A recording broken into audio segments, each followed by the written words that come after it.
K-pop basic of the day. Happy feet.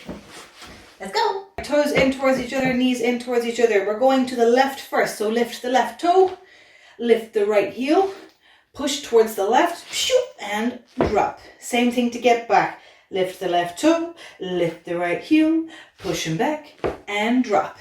Lift, push, drop, lift, push, drop. And when you get used to these, you'll be able to do it without the lift in the middle. But let's add the other side as well. So if we're going to the right, we are lifting the right toe, the left heel, and we push and we drop. Same thing, lift, push, drop, lift, push, drop. And when we get used to this, we can do it without the lift in the middle and just go straight to the side. And then when we want to put them together, we can go side and right and left and right. And I do have a much more extensive description of this move on my footwork to YouTube video. But for now, this is your daily basic.